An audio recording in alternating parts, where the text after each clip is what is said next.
Assalamualaikum warahmatullahi wabarakatuh. Perkenalkan, sebelumnya saya Agung Prayogo. Di sini menyelesaikan tugas dari Bapak Tio Gusti Satria, mata kuliah telaah kurikulum. Tugas pertemuan 14 tentang standar proses pembelajaran kurikulum 2013, kurikulum darurat dan kurikulum paradigma baru. Standar proses pembelajaran kurikulum 2013 dan kurikulum darurat. Standar proses adalah sebuah pedoman atau tahapan langkah-langkah bagi para guru saat mereka memberikan pembelajaran dalam kelas, dengan harapan proses pendidikan yang berlangsung bisa efektif, efisien, dan inovatif, sehingga beberapa target atau kriteria mengenai kompetensi lulusan dapat tercapai dengan sempurna.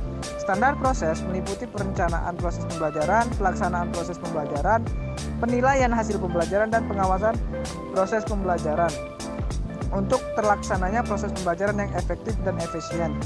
Komponen yang pertama itu ada perencanaan pembelajaran. Pada tahap ini dibutuhkan beberapa komponen penting seperti silabus, RPP, dan kompetensi inti, kompetensi dasar, materi pembelajaran, indikator pencapaian kompetensi, penilaian, alokasi waktu, dan sumber belajar yang digunakan. 2. Pelaksanaan proses. Pada tahap ini, guru harus bisa memilih media mengajar yang relevan dengan perkembangan zaman dan perkembangan peserta didik. Ketiga, penilaian hasil pembelajaran. Penilaian kelas dilakukan oleh guru dan meliputi pengumpulan data serta penggunaan informasi untuk menilai hasil belajar peserta didik. 4. Pengawasan proses pembelajaran. Adapun pemantauan, supervisi, evaluasi, pelaporan, dan tindak lanjut. Tujuan yang pertama, memudahkan guru dalam membuat perencanaan di sekolah, baik perencanaan semester atau tahunan. Kedua, memudahkan kepala sekolah dalam memantau keberhasilan proses pembelajaran di sekolah. Ketiga, mengarahkan proses pembelajaran peserta didik agar mengacu pada tujuan akhir yang hendak dicapai, yaitu standar kompetensi lulusan. Fungsi pertama, mengendalikan proses pendidikan yang berjalan melalui pembelajaran. 2. Meningkatkan mutu atau kualitas pendidik. 3. Alat untuk mencapai program yang telah direncanakan oleh tiap instansi pendidikan.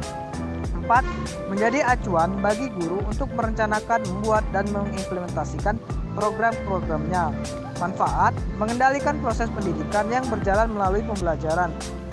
Meningkatkan mutu atau kualitas pendidik, alat untuk mencapai program yang direncanakan oleh tiap instansi pendidikan. Menjadi acuan bagi guru untuk merencanakan, membuat, dan mengimplementasikan program-programnya.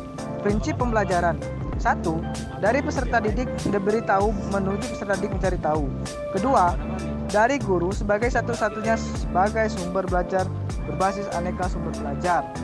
3. Dari pendekatan tekstual menuju proses sebagai penguatan penggunaan pendekatan ilmiah. 4. Dari pembelajaran berbasis konten menuju pembelajaran berbasis kompetensi. 5. Dari pembelajaran yang menekankan jawaban tunggal menuju pembelajaran dengan jawaban sebenarnya multidimensi. Ketujuh, dari pembelajaran verbalisme menuju keterampilan aplikatif antara hard skill dan soft skill. 9. Pembelajaran yang mengutamakan pembudayaan dan pemberdayaan peserta didik sebagai pembelajaran sepanjang hayat.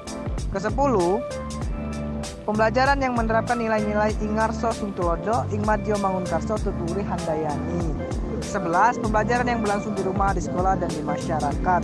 Ke-12, pembelajaran yang menerapkan prinsip bahwa siapa saja adalah guru, siapa saja adalah peserta didik, dan di mana saja adalah kelas. Ke-13, pemanfaatan teknologi informasi dan komunikasi untuk meningkatkan efisiensi dan efektivitas. Ke-14, pengakuan atas perbedaan individual dan latar belakang budaya peserta didik.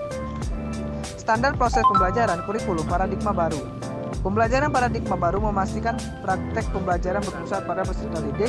Pada pembelajaran ini mencakup pemetaan standar kompetensi, merdeka belajar, dan asesmen kompetensi minimal. Di dalam pembelajaran paradigma baru juga profil pembelajar Pancasila berperan sebagai penuntun arah yang memandu segala kebijakan dan pembaruan dalam sistem pendidikan Indonesia. Itulah tadi materi yang dapat saya sampaikan. Lebih dan kurangnya saya mohon maaf. Kepada Allah saya mohon ampun. Saya Agung Prayogo izin mengundur diri.